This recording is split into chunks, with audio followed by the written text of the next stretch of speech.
Hello प्यारो, स्वागत है आप सभी का एक्सपी क्लासेस में। मेरा नाम है मुकुंद और आ गए इस बेहतरीन सी क्लास के साथ जहां पर मैं आपको मोस्ट इंपोर्टेंट क्वेश्चन बता रहा था। और इस मोस्ट इंपोर्टेंट क्वेश्चन टिक के सीरीज के अंतर्गत मैं आपको 1 से लेके 12 तक सभी चैप्टर में एनसीईआरटी के जो आपके चैप्टर है कक्षा 12 गणित के लिए, उसमें बेहतरीन से टिक आपको लगवा के दे दिए कि ये आपको क्वेश्चन कर ही कर लेने, इन क्वेश्चनों को आपको किसी भी हालत में नहीं छोड़ने। तो इस क्रम में हम लोग अंतिम चैप्टर पर आ गए जो कि है आपका चैप्टर नंबर 13 प्रायिकता प्रोबेबिलिटी। और इसमें आप लोगों को देख लेने हैं कि कौन कौन से सवाल आपके एग्जाम पर्सपेक्टिव से, एग्जाम के नजरिए से आपके लिए इंपॉर्टेंट होने वाले हैं। अंतिम बचे समय में आप किन किन क्वेश्चनों की अच्छी तरीके से प्रैक्टिस करके चले जाएंगे, इस पर भी हम लोग बात कर लेंगे, ठीक है ना। तो इसी क्रम में हम लोग आगे बढ़ जाते हैं। और जैसे मैंने आपसे कह रखा है भैया कि हम लोग एक मिशन 100 आउट ऑफ 100 था। अब इस क्रम में ये फॉर्मूला था कि एनसीईआरटी और जो मैंने आपको पीवाईक्यूज लगवा के दिए हैं, जो पीवाईक्यूज आपके लिए रिवीजन के लिए दिए हैं, उनका आपको मिला के 200% रिवीजन करना है। और इसी क्रम में आपको मैं बता दूं कि अगर आपको 100 में 100 चाहिए, अगर आपको 90 प्लस चाहिए, 80 प्लस चाहिए, 70 प्लस चाहिए, 60 प्लस चाहिए, या कोई ऐसे सोच के बैठा कि मैं बस पास हो जाऊं, हर एक स्टूडेंट को ये काम हर हाल में कर लेना है। इस काम को कोई भी भूल नहीं जाना रे, ठीक है, इस बात को ध्यान रखना है। तो क्या करना है आपको काम अच्छी तरीके से, आपको एनसीईआरटी के एग्जाम्पल हर हाल में पूरी तरीके से रट लेने हैं। और उसी के साथ साथ एमसीक्यू, देखिए एमसीक्यू मैंने इसमें इसलिए साथ में कर दिया है क्योंकि अगर मैं बात करूं तो एमसीक्यू आपके कितने होंगे, एक एक चैप्टर में ज्यादा से ज्यादा 5-6 एमसीक्यू होंगे। तो इस हिसाब से आपका एमसीक्यू भी कंप्लीट हो जाएगा। बहुविकल्पीय क्वेश्चन एमसीक्यू माने मल्टीपल चॉइस क्वेश्चन।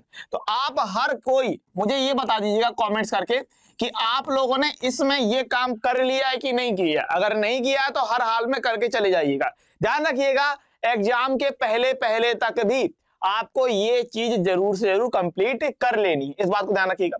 आगे बढ़ जाते हैं और कंप्लीट कोर्स और जो मैंने पीवाईक्यू आपके लिए रिवीजन के तौर पे दिया हुआ है, तो उसकी जो भी प्लेलिस्ट है वो आपका लिंक जो है प्लेलिस्ट का वो आपको डिस्क्रिप्शन में भी मिल जाएगा और पिन कमेंट्स में भी आपको कंप्लीट तौर पे देखने के लिए मिल जाता है, ठीक है ना। इसी क्रम में हम लोग आगे बढ़े तो भाई पेड एक पीडीएफ बैच चलता है आप सभी के लिए। अगर आपको ज्वाइन होना है तो इस व्हाट्सएप पर मुझे आप मैसेज कर सकते हैं और इसकी फीस 199 रुपए मात्र और मात्र है, ठीक है। तो हम लोग आ जाते हैं कि चैप्टर नंबर 13 में मोस्ट इंपोर्टेंट क्वेश्चन आपके लिए कौन कौन से होने वाले हैं। फटाफट तेजी के साथ हम लोग टिक लगा लेंगे। चैप्टर नंबर 13 की शुरुआत तो ये यहाँ से हो जाती है और आपको बेहतरीन सा ये कुछ चैप्टर देखने के लिए यहाँ पर मिलता है, चैप्टर नंबर 13, ठीक है। चलिए शुरुआत कर लेंगे। आप सभी को कुछ नहीं करना भैया, अच्छे से टिक लगाइए। जो जो आपको मैंने क्वेश्चन दिए हैं टिक लगाने के लिए, जो जो करने हैं आपको हर हाल में उनको करना है आपको, है ना। तो आगे आ जाते हैं और यहाँ पर भाई सबसे पहले अगर मैं बात करता हूं तो आपको जैसे पता है हमारे पास इंट्रोडक्शन होता है इस चैप्टर से रिलेटेड, ठीक है। इस चैप्टर से रिलेटेड इंट्रोडक्शन रहता है। इसके बाद अगर हम बात करते हैं तो ये आपका जो सबसे पहले आपको मिलती है प्रोबेबिलिटी में, प्रायिकता में सबसे पहले जो आपको पढ़ना है वो क्या रहता है भाई, साफ प्रतिबंध प्रायिकता यानी कि कंडीशनल प्रोबेबिलिटी। तो बहुत ही आसान चीज होती है ना। आप सभी जानते हैं पी ई बाई एफ बराबर क्या होता है, ई बाई एफ बराबर probability of E intersection F upon P F. बहुत ही आसान चीज होती है, कोई दिक्कत नहीं होती इसमें, ठीक है ना। दूसरी, अगर इबारती सवाल आपको दे दिया जाता है तो यहां पर आपको क्या ध्यान रखना पड़ता है कि एफ क्या है, जो ज्ञात है ना, जो ज्ञात है। और ई क्या होता है, जो ज्ञात करना है, जो ज्ञात करना है यानी जिसकी प्रायिकता निकालनी है ना, जो ज्ञात करना है। क्लियर बात है।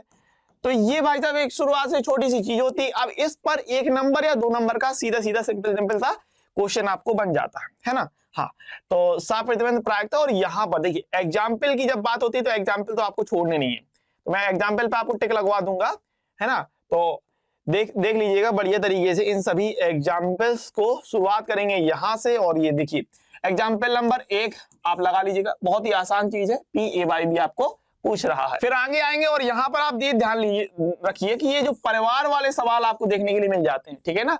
परिवार वाले, कपल वाले, युगल वाले, तो मतलब जो भी इस तरीके हैं परिवार वाले या बच्चे वाले जो सवाल होंगे उनको आप जरूर से जरूर देख लीजिएगा, उनको जरूर से जरूर लगा लीजिएगा, इंपॉर्टेंट है आपके लिए, ठीक है ना।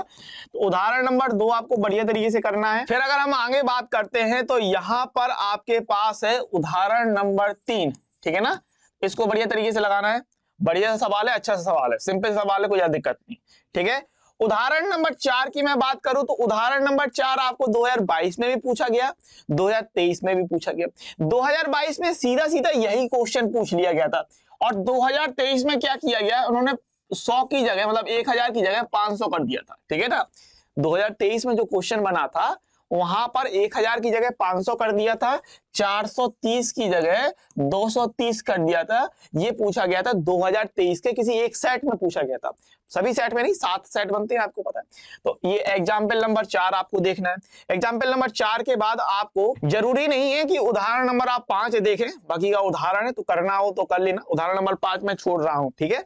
हाँ, उदाहरण नंबर 6 आपको लगाना है, बढ़िया तरीके से उदाहरण नंबर 6 कीजिएगा और फिर हम लोग आगे आ जाते हैं। तो ये आपको एक उदाहरण देखने के लिए मिल जाता है। उदाहरण नंबर 7 बहुत आसान है, बाकी का आप लोग जानते हैं कि एनसीईआरटी का जो मैंने कोर्स है वो करा रखा है, तो परेशान होने की उसमें जरूरत नहीं है, ये चीज आपको सब कुछ वहां पर मिल जाती है। लेकिन हाल फिलहाल के लिए मैं इस उदाहरण को टिक नहीं लगवा रहा हूँ क्योंकि पूछा नहीं गया कभी पेपर में, है ना।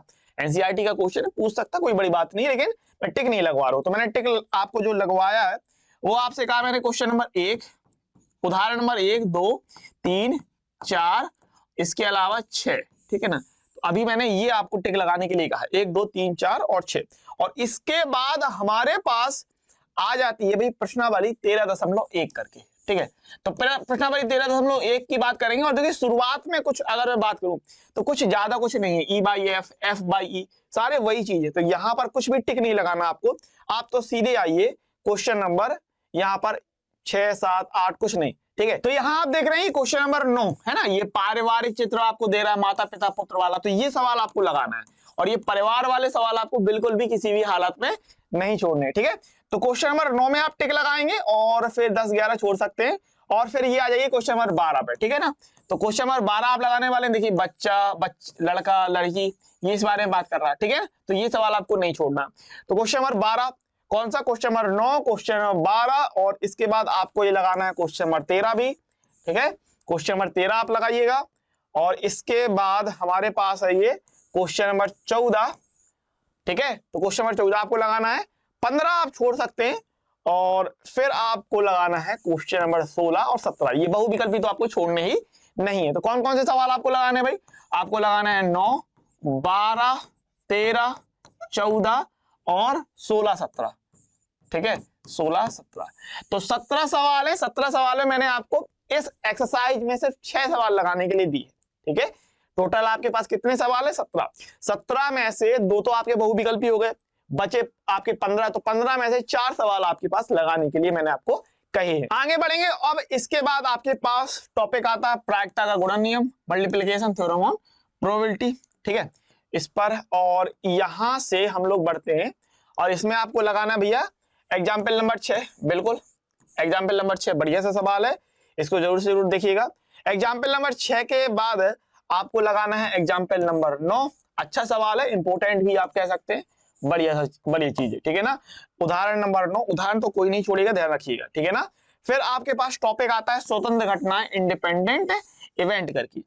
अच्छा जी, अब इसके बाद अगर मैं बात करूं, बहुत ही सिंपल सवाल होते हैं इंडिपेंडेंट घटनाओं वाले और इसमें कोई प्रॉब्लम आपको होती नहीं है। ठीक है, हाँ, और सूत्र क्या होता है, अगर 2 स्वतंत्र घटनाएं हैं तो हम कहते हैं पी ई इंटरसेक्शन एफ बराबर पी इंटू पी एफ, ये फॉर्मूला होता है हमारे पास। ठीक है, चलिए अब इसी आधार पे अगर मैं बात करूं तो ये आपका उदाहरण 10 है, वैसे मैं टिक नहीं लगवा रहा हूं, उदाहरण नंबर 10 आसान चीज है, 10, 11 है ना, तो इसमें मैंने टिक नहीं लगवाया है। 12 देख लीजिएगा, एक बार कर लीजिएगा। अब आते हैं मोस्ट इंपोर्टेंट सवाल होते हैं हम लोग। ठीक है, तो उदाहरण नंबर 13 आपके लिए मोस्ट इंपोर्टेंट है, ध्यान रखिएगा, वेरी वेरी इंपोर्टेंट है भैया, हर हाल में इस सवाल को तैयार कर लीजिएगा अच्छी तरीके से। ठीक है, पूछा गया है कई बार और उदाहरण नंबर 13 आपको बिल्कुल तैयार हो, उदाहरण नंबर 13 और इसी के बाद जो सवाल आता है उदाहरण नंबर 14 करके, वेरी वेरी इंपोर्टेंट है, हर हाल में उदाहरण नंबर 13 और 14 आपको लगा लेना है। ठीक है ना, उदाहरण नंबर 13, उदाहरण नंबर 14 आपको हर हाल में कर लेना है, इस बात को ध्यान रखिएगा। चलिए इसी क्रम में इसी बात पर हम लोग आ जाते हैं प्रश्नावली 13.2 पर। तो 13.2 की अगर मैं बात कर लेता हूं तो आपको जो पहला सवाल इसमें लगाना है भैया, आपको ये लगाना है पत्तों वाला। ठीक है ना, क्वेश्चन नंबर 2, बिल्कुल ये आपको लगाना है बढ़िया तरीके से। अच्छा सवाल है, सिंपल सवाल है, कोई कठिन चीज नहीं है। ठीक है, तो क्वेश्चन नंबर 2 आपको लगाना है। फिर अगर मैं बात करता हूं तो यहां पर आप कुछ नहीं, क्वेश्चन नंबर 4, 5, 6 ये सब छोड़ सकते हैं। क्वेश्चन नंबर 7 आप लगाने वाले, पूछा गया है, बढ़िया सा सवाल है, ठीक है ना। जहां पर आप देख रहे हैं भाई ये दिया पीबी, आपको स्मॉल पी दे दिया और कह रहा कि घटना परस्पर अपवर्तीय घटना आपकी स्वतंत्र, ठीक है। तो क्वेश्चन नंबर 7 ये आपसे पूछा गया है, इसको आपको बढ़िया तरीके से लगाना है, बढ़िया तरीके से देखना है, ठीक है ना।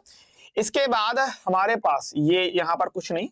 अगर मैं बात करता हूं तो आपको लगाना है क्वेश्चन नंबर 12, ठीक है। आपको लगाना है question number 13, question number 12, question number 13। देखिए मैंने आपसे कहा क्वेश्चन कौन कौन सा, क्वेश्चन नंबर 2 लगाने के लिए, 7 लगाने के लिए, फिर बात हुई 12 और 13 की, ठीक है। तो ये आपको देखना है। इसके बाद अगर मैं बात करता हूं तो क्वेश्चन नंबर 14 आपके लिए वेरी इंपॉर्टेंट है, बहुत ही बढ़िया सवाल है, अच्छा सवाल है, ठीक है। तो क्वेश्चन नंबर 14 आपको देखना है ना। और अगर मैं बात करूं 14 आप लगा लीजिए, फिर आप ये सब छोड़ सकते हैं। क्वेश्चन नंबर आपको 16 लगाना है, ठीक है। क्वेश्चन नंबर आपको 16 लगाना है और क्वेश्चन नंबर 16 के बाद 17, 18 आपके पास दो जो है वो बहुविकल्पी सवाल आपको देखने के लिए मिल जाते हैं, ठीक है ना। तो 13.2 के अंतर्गत 13.2 के अंतर्गत आपको कौन कौन सा सवाल लगाना है, दूसरा, सातवां, फिर आपको लगाना है 12, 13, 14, फिर आपको लगाना है 16, 17, 18, ठीक है। तो 18 सवाल थे जिसमें से मैंने आपको 8 सवाल कहीं लगाने के लिए, ठीक है भैया। दूसरा, सातवां, फिर 12, 13, 14, 16, 17, 18, ठीक है। 18 में से मैंने आपको 8 सवाल दिए हैं लगाने के लिए, इनको तो आपको कर ही लेना है हर हाल में। फिर आगे अगर हम बात करते हैं तो अब ये आ जाता है आपका वेज फिल्म वाली, ठीक है ना। अच्छा देखिए पहली बात तो है वेज फिल्म में वही बात है कि आपका ये बोर्ड है कोई बहुत हवा नहीं है, ठीक है। तो वेज फिल्म से भी घबराना बंद करो, है ना। और दूसरी सबसे बड़ी बात ये है कि जाइए इसमें जितने भी एनसीईआरटी में वेज फिल्म के जितने भी सवाल है वो आप मेरे एनसीईआरटी वाले वीडियो से देख लीजिए, कंप्लीट हो जाएगा, ठीक है ना, कंप्लीट हो जाएगा। तो वेद फिल्म से घबराने की कोई ऐसी जरूरत नहीं है, कोई बड़ा आपका हवा वाली बात नहीं है, बहुत ही सिंपल और सिस्टमेटिक तरीके से मैंने आपको वहां पर समझाया, स्ट्रक्चर बनाते हुए सारी चीजें समझाई ताकि बेहतर से बेहतर तरीके से आपको वहां पर समझ में आ जाए, ठीक है ना। तो इसी क्रम में अगर मैं बात करता हूं तो यहां पर आपको जो उदाहरण आपको देखने के लिए मिलेगा, अब देखिए इसमें दो चीजें होती है, ध्यान रखिएगा। अकेला वेज प्रमेय नहीं है, अकेला वेज प्रमेय नहीं आते, एक ये आती है संपूर्ण प्रायिकता प्रमेय। क्या आता है, संपूर्ण प्रायिकता प्रमेय, ये भी आती है, ठीक है ना। हाँ, वेज प्रमेय खाली वेज प्रमेय नहीं आएगी, वेज प्रमेय के साथ साथ संपूर्ण प्रायिकता प्रमेय दोनों चलती है, इस बात को ध्यान रखना, ठीक है ना। हाँ चलिए आगे बात करेंगे। तो यहाँ पर ये भैया हड़ताल वाला सवाल पूछा गया है, इसको जरूर से जरूर कर लीजिएगा। उदाहरण नंबर 15 हड़ताल वाला सवाल पूछा गया, इसको जरूर से जरूर कर लीजिएगा, ठीक है ना। इसके बाद अगर हम लोग बात करते हैं तो आपको लगाना है उदाहरण नंबर 16, ठीक है ना, उदाहरण नंबर 16। अब उदाहरण नंबर 16 में वेज फिल्म में लगना है। अच्छा वेज फिल्म की आपको एक खासियत जो मैंने बता रखी है, ध्यान रखिएगा, क्या कि हमेशा इस बात को ध्यान रखना कि जो सवाल होगा ना, अगर किसी एक चीज से शुरू हो रहा तो सवाल उसी चीज पे खत्म होगा, ठीक है। क्या मैंने आपसे कहा, क्या ध्यान रखना है कि देखिए यहां पर आपको सवाल जो है थैले से स्टार्ट हुआ, सवाल कहां से स्टार्ट हुआ, थैले से स्टार्ट हुआ, और सवाल खत्म कहां पर हो रहा है, थैले पर स्टार्ट हो रहा, खत्म हो रहा, ठीक है ना। तो थैले से शुरुआत हुई और थैले पर खत्म हुआ, यानी यहां पर आपको वेज फिल्म में लगाना है, ठीक है, ध्यान रहेगी बात। हाँ बाकी का प्रैक्टिस करते हैं तो चीजें आपको और बेहतर तरीके से समझ में आती हैं, ठीक है। तो आपको लगाना है उदाहरण नंबर 15, उदाहरण नंबर 16, इस बात को ध्यान रखें, ठीक है ना। ये कंडीशन आप थोड़ा सा ध्यान रख सकते हैं। अच्छा ये चीज आप ये नहीं कहेंगे हर जगह लागू होती है, ठीक है ना। सवाल आपका अधिकतर इसी क्रम में रहता है, 90% या आप कह सकते हैं 95% केस में बात सीधी सीधी ऐसी होती है, जहां से शुरू हुआ वहां पर खत्म हुआ। जैसे कोई कलश है, कलश से शुरू होगी कहानी, कलश पर खत्म होगी। गेंद है, गेंद से कहानी शुरू होगी, गेंद पर खत्म होगी। तो इस तरीके से आपको देखना होगा कि वो बेस पे में काम करेगा, ठीक है ना। तो उदाहरण नंबर आपका ये 16 हो गया। उदाहरण नंबर आपको 17 लगाना है, ठीक है। उदाहरण नंबर 15, 16, 17, यहां से आपको ये सारी चीजें लगानी, कुछ नहीं छोड़ना इसमें, ठीक है। उदाहरण नंबर आप 18 देख लीजिएगा। अब जैसे अगर मैं बात करूं इस सवाल में उदाहरण नंबर 17 की मैं बात कर रहा हूं, देखो यहाँ पर क्या भाई डिब्बे से कहानी शुरू हुई, डिब्बे से कहानी शुरू हुई और डिब्बे पर कहानी खत्म हो रही, देख लो भाई, ठीक है ना। तो डिब्बे से कहानी शुरू हुई, डिब्बे पर कहानी खत्म हो रही, तो ये आपकी वेज फिल्म में यहाँ पर लग रहा है, ठीक है। उदाहरण नंबर 17 आपको लगाना है। 15 से आपको सारे सवाल लगाने, 15, 16, 17, है ना। और ये वैसे पूछा नहीं गया है और मुझे लगता भी नहीं कि आगे, क्योंकि इसकी जो ये आपकी लिखने का ये है बहुत है ना, इसकी जो इबारत है वो बहुत बड़ी है, तो मुझे लगता नहीं कि सवाल आएगा। बाकी का आने के लिए आ सकता है ना, एग्जाम्पल है, अच्छी चीज है, तो इसको देख लीजिएगा अच्छी तरीके से। उदाहरण नंबर 18। इसके बाद अगर हम बात करते हैं, ये आपको लगाना है उदाहरण नंबर 19, जहां पर ये देखिए ये क्या है भाई, बोल्ट से कहानी शुरू हुई और बोल्ट पर कहानी खत्म हुई, ठीक है ना। बोल्ट पर कहानी शुरू हुई और बोल्ट पर कहानी खत्म हुई, तो ये क्या है आपका वेज प्रेमी वाली बात हो रही है। बहुत ही सिंपल चीजें होती है, कोई ज्यादा दिक्कत नहीं है। उदाहरण नंबर 19 आपको लगाना है। फिर ये डॉक्टर वाला, भैया डॉक्टर वाला तो पूछा गया है ना, ये डॉक्टर वाला सवाल तो पूछा ही गया है, इंपॉर्टेंट है। उदाहरण नंबर 20। इसके बाद अगर हम बात करते हैं तो ये आपका वेरी वेरी इंपॉर्टेंट आप लिख सकते हैं इसमें, वेरी वेरी इंपॉर्टेंट, अच्छा सवाल है। उदाहरण नंबर 21 हर हाल में कर लीजिएगा इस चीज को, है ना। आगे अगर हम बात करते हैं इसी बात पे, तो अब आ जाते हैं प्रश्नावली 13.3 पे। 13.3 आपकी जो है वो वेज प्रमेय और संपूर्ण प्रायिकता प्रमेय से भरी हुई है। तो अगर आपको वेज प्रमेय सीखनी है तो आप एनसीईआरटी वाला मेरा कोर्स बढ़िया तरीके से देख सकते हैं। बाकी का कम समय है, तो इस बात को ध्यान में रखते हुए मैं आपसे कहूंगा कि आप कौन कौन सा सवाल लगा लो। भाई ये पहला वाला जरूर लगा लो, पहला वाला और दूसरा वाला, ठीक है ना, पहला दूसरा ये कर लीजिए। इसके अलावा अगर मैं बात करता हूं तो यहां पर आपको कोई ज्यादा खास करने के लिए नहीं, देखो सवाल अच्छे, सवाल में कोई परेशानी नहीं है। अगर वेज प्रमेय आपको सीखना है तो आप बढ़िया तरीके से इन चीजों को सीख सकते हैं, ठीक है ना। इसके बाद आपको जो सवाल लगाना है वो लगाना है क्वेश्चन नंबर 12, फिर ये बहुविकल्पी आ जाते हैं 13 और 14, ठीक है ना, 12 13 14। तो ये कहानी हो गई आपकी किसकी, 13.3 की, ठीक है। तो 13.3 में आपके पास 14 सवाल है, जिसमें मैंने आपसे कहा कि पहला लगा लो, दूसरा लगा लो, फिर 12 13 और 14 लगा लो। तो 14 सवाल में मैंने कितने कहे आपसे लगाने के लिए, सिर्फ 5 सवाल लगाने के लिए आपसे कहा है, ठीक है। चलिए आगे बात करेंगे। तो इसी क्रम में भाई ये आ जाता है आपके पास विविध उदाहरण। अच्छा, विविध उदाहरण में यही सवाल आपका पिछली बार पूछा गया था, उदाहरण नंबर 22 करके, ठीक है। उदाहरण आपको नहीं छोड़ने, सारे लगाइए, 15 के बाद आप सारे लगाइए उदाहरण, ठीक है ना।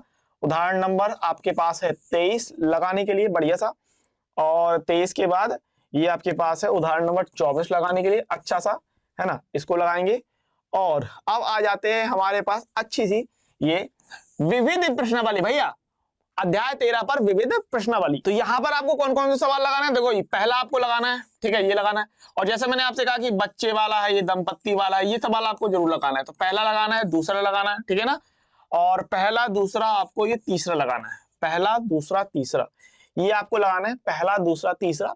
और इसके बाद आपको भैया ये वाला लीप वर्ष में मंगलवार होना, या मंगलवार की जगह वो रविवार भी कर सकता है, ध्यान रखिएगा, रविवार मंगल की जगह वो रविवार यानी संडे भी कर सकता है, इस बात को ध्यान रख सकते हैं। तो ये आपको सवाल लगाना था, यानी आपको कौन कौन सवाल लगाना, अभी पहला दूसरा तीसरा पांचवा ये लगाने हैं, ठीक है ना। और इसके बाद अगर मैं बात करूं तो कुछ इसके बाद कोई ज्यादा खास नहीं, ये वाला आपका सवाल बहुत ही अच्छा है, वैसे लगाने के नहीं, मतलब थोड़ा सा अच्छा सवाल है ना, स्टैंडर्ड, लेकिन लगाना नहीं आपको, जरूरी नहीं कि लगाओ इस सवाल को, साथ में वाले सवाल को छोड़ सकते हो, छोड़ना चाहो तो। बाकी अगर हम बात करें तो यहाँ पर आप आ जाइए, 5वें के बाद आप सवाल लगाएंगे क्वेश्चन नंबर 10वां, ठीक है, 10 के बाद आप 11वां, ठीक है। तो क्वेश्चन नंबर 10 में टिक लगाएंगे, क्वेश्चन नंबर 11 में टिक लगाएंगे, फिर ये आपके बहुविकल्पी सवाल हो जाते हैं शुरू, और ये आपके पास है 13 नंबर, और ये है आपके पास 14 नंबर, ठीक है। तो विविध में मैंने आपसे कहा, मिसलिनियस में अगर मैं बात करता हूं तो विविध में मैंने आपसे कौन सा कहा, पहला दूसरा तीसरा पांचवा, फिर आपको लगाना है 10 11 12 और 13, ठीक है। तो 13 सवाल है, 13 सवाल में मैंने आपसे 8 लगाने के लिए, 4 ये सवाल आपको लगाने के लिए मैंने दिए हुए, और इस प्रकार से ये पूरी कहानी खत्म हो जाती है। लेकिन वेट करेंगे, क्योंकि आप स्क्रीनशॉट ले लेंगे, पूरे ही जितने सवाल हैं उनका मैंने इकट्ठे लिख दिया है, आप उसको बढ़िया तरीके से स्क्रीनशॉट ले लेंगे। तो चलिए आप लोग फटाफट से स्क्रीनशॉट ले लीजिए, मैंने सारे ही जो टिक लगवाए हैं इस प्रश्नावली के अंतर्गत, इस चैप्टर्स के अंतर्गत, आपकी प्रायिकता, प्रोबेबिलिटी, मोस्ट इंपोर्टेंट क्वेश्चन, ठीक है ना। तो ये मोस्ट इंपोर्टेंट क्वेश्चन है ही, साथ में आपको मैं very very very most important question भी बताने वाला हूं, ठीक है। तो ये आपके उदाहरण हो गए, उदाहरण नंबर आपको 1 2 3 4 फिर 6 8 9 फिर 13 से 24 तक, तो ये आपको लगाने हैं बिल्कुल हर हाल में। और इसमें देखो मैंने एग्जाम्पल ज्यादा छोड़े भी नहीं, क्योंकि एग्जाम्पल आपके लिए सारे इंपॉर्टेंट है। इसमें अगर मैं बात करूं तो एक एग्जाम्पल यहाँ पर छूटा है, 5वां 6 फिर 7 छूटा है, 8 9 10 11 12 छोड़ दिया हमने, तो बस ज्यादा एग्जाम्पल मैंने छोड़े नहीं। बाकी एक्सरसाइज में आपको पता है बहुत कम मैंने टिक लगवाए हैं।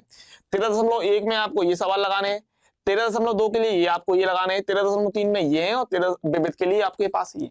तो बढ़िया सा स्क्रीनशॉट ले लो, इन सभी सवालों को जरूर से जरूर लगा लेना, ठीक है ना। अच्छा, मोस्ट इंपोर्टेंट क्वेश्चन की अगर मैं बात कर लेता हूं तो very very very important question आपके पास ये रहे, उदाहरण आपके पास मात्र इतने, ठीक है ना। 13.1 में बस ये सवाल, 13.2 में बस ये सवाल, 13.3 में ये और विविध में ये। तो ये तो हो गए इंपोर्टेंट में भी इंपोर्टेंट सवाल, कि इनको आपको किसी भी हालत में नहीं छोड़ना है, ठीक है ना। उदाहरण नंबर देखिए, उदाहरण भी मैंने बहुत कम करा दिए, 24 उदाहरण थे, तो 1 2 3 4 5 6 7 8 9 10 11, 24 में से मैंने 11 सवाल कहे हैं आपसे लगाने के लिए, 50% से भी कम, ठीक है। और ये आपके सारे टिक हो गए, वेरी वेरी इंपॉर्टेंट वाले क्वेश्चन, ठीक है।